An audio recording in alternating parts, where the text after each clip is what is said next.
Rusley Medeiros, especialista em segurança pública, ele é mestre no assunto, professor, ele vai explicar pra gente de que maneira até mesmo que a gente consegue se prevenir de casos assim. E eu também recebo aqui duas mães, gente, a Ivanusa e a Josimara, elas têm filhas adolescentes e vão contar pra gente o que elas sentiram, né, só de acompanhar essa reportagem. Boa tarde para todo mundo.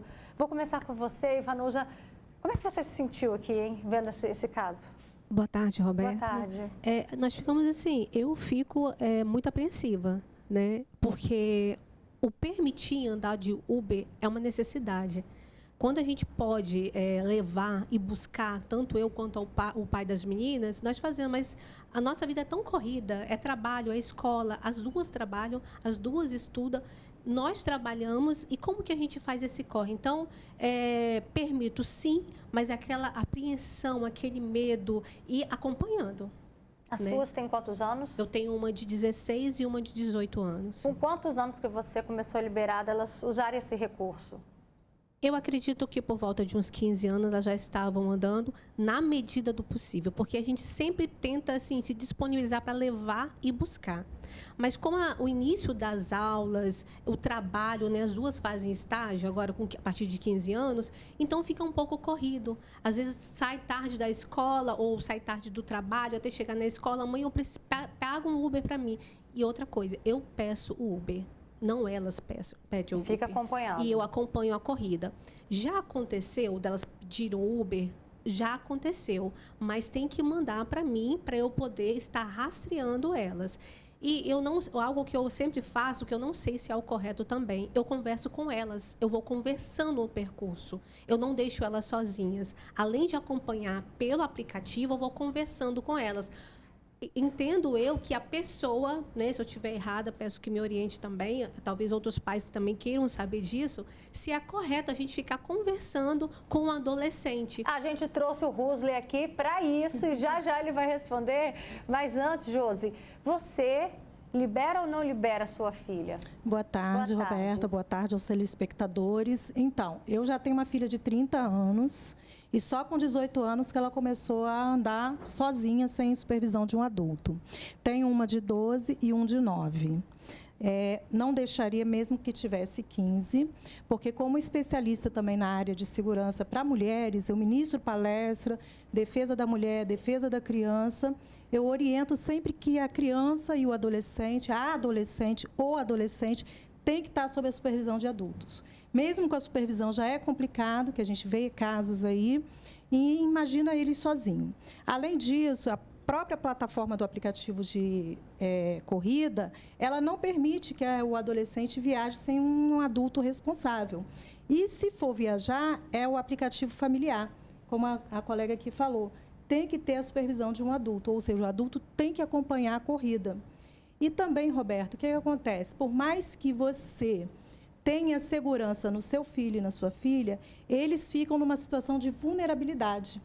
E o carro está correndo, como a gente já viu casos de carro que vai para um matagal, muda o percurso. O que esse adolescente vai fazer? Se a gente que é adulto já fica vulnerável, imagina um adolescente. A gente viu ali na reportagem, né? A jovem, a adolescente, ela começou a rir com medo e sem saber se estava fazendo certo ou errado, né, Rusley?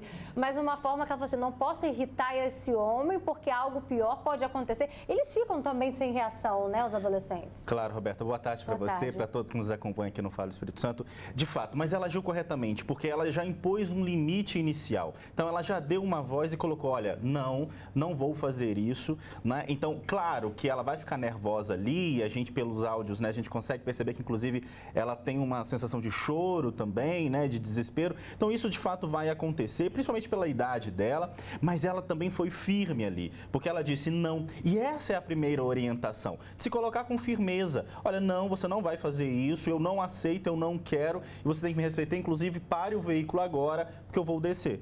Né? Então, essa atitude, né, essa proatividade, ela é muito importante, porque, como nós estávamos percebendo, né, na entrevista anterior, né, no bloco anterior, justamente que se nós não tomarmos uma atitude, esses algozes, eles se sentem mais fortes e aí eles começam a se utilizar dessas ferramentas para alimentar ainda mais o seu desejo e fazer com que a vítima esteja cada vez mais à disposição dele, Roberta.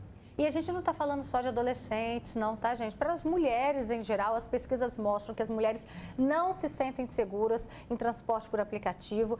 Na verdade, tá difícil, né? Que se for para trabalhar saindo de ônibus, quantas vezes, Rusley, você já veio aqui para falar de assalto a ônibus, dezenas, né, no ônibus. de vezes. E aí a gente agora está falando também dessa insegurança no transporte por aplicativo. Tem muitos pais aqui mandando mensagens para a gente, né, falando se pode, se não pode. Tem aplicativos específicos, não tem? Voltados para crianças e adolescentes, desenvolveram, né? Tem aplicativo específico, embora aqui no estado do Espírito Santo eles ainda não estejam, né, difundidos como deveriam, mas os que nós temos, que nós conhecemos, eles também possuem essa dinâmica de um dispositivo familiar. Então você consegue rastrear quem é que está ali no veículo, consegue ter um domínio e as informações, e o motorista também sabe que ele está sendo rastreado. Então, além desses aplicativos que nós temos outros, aqui no estado do Espírito Santo, inclusive, nós temos alguns outros que mantêm uma segurança muito maior, porque são profissionais que conseguem ter ali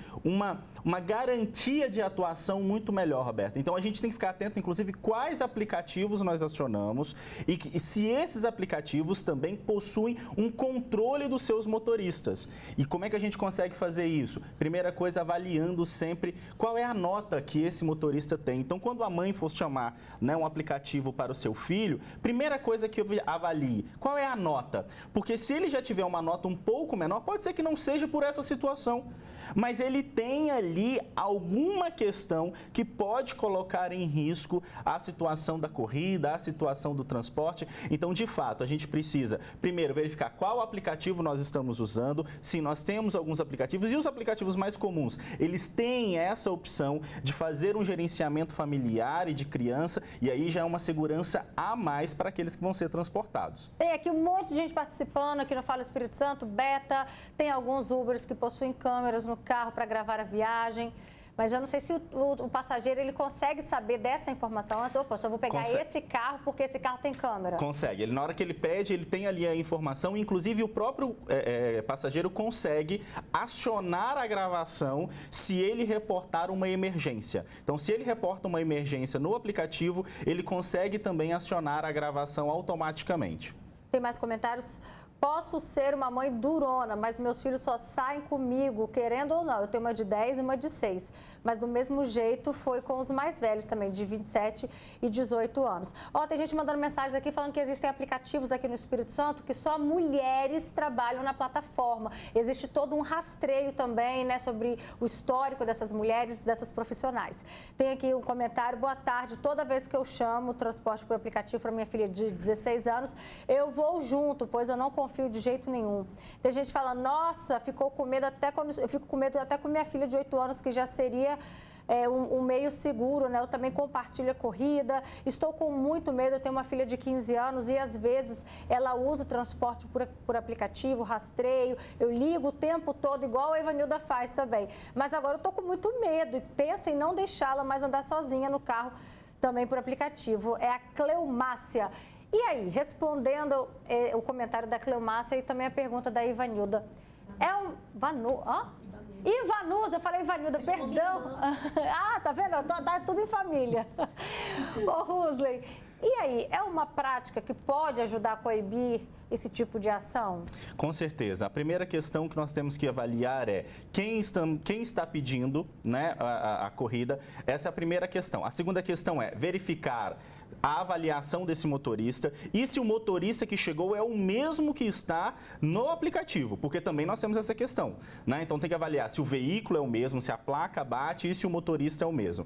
A próxima questão que nós podemos fazer é compartilhar pelo WhatsApp mesmo, né, o trajeto, e quando entrar no veículo, aqui tem uma questão que quase ninguém fala sobre isso, Roberto, e aqui não Fala Espírito Santo, a gente precisa destacar.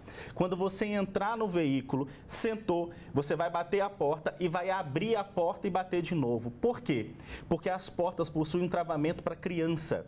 Se ele estiver mal intencionado, ele vai travar a porta automaticamente. Então você não consegue abrir. Sabe aquela trava que a gente coloca no veículo para a criança não abrir por dentro? Então, entrou, primeira coisa que você vai fazer, vai bater a porta e depois você vai tentar abri-la de novo antes do carro sair. Porque se a porta não abrir, você já pede imediatamente para sair do veículo. Por quê? Porque a porta está travada. Então já é um indício de que pode acontecer alguma coisa. Nossa, muito interessante essa informação, porque de fato eu acho que... A gente não tem nem costume de pensar isso. Você sabia disso? E você sabia? Fala com a gente no microfone. Sabia. Inclusive, Roberta, eu falo para as adolescentes que já viajam, não sei se me corrija se eu estiver errada, né? Parecido com o que ela faz, é o que eu faço quando eu pego o aplicativo, né? Eu entro no carro já falando assim, oi, tudo bem? Já para o motorista ter ciência que eu vou compartilhar a viagem. E eu costumo até dizer assim, você ainda está aí de plantão na delegacia, para blefar um pouquinho, né? Para parecer que eu estou sendo monitorada por alguém que, além de estar visualizando minha viagem, está pronto para agir se precisar. Então, assim, eu acho importante falar, não só compartilhar, mas deixar claro para o motorista que você está compartilhando o seu trajeto com alguém. Olha só o relato que chegou para a gente. Boa tarde, Roberta. Minha colega de trabalho, ela pegou um carro por aplicativo, o motorista começou a desviar do caminho do hospital que ela trabalhava, aí ela começou a gritar que ia perder o filho dela, aí ele parou o carro e ela saiu. Acho que ela simulou uma situação ali de desespero, né, para tentar fazer com que ele, né, assim, não, eu vou me sensibilizar com a história dela. Pelo que eu entendi, foi isso, foi uma estratégia, né? Que bom que deu certo. Rusley, obrigada pela sua presença com a gente. Eu que agradeço sempre. Muito obrigada também, Josi. E Vanusa, dá um beijo nas crianças. Tá certo? Boa tarde, gente.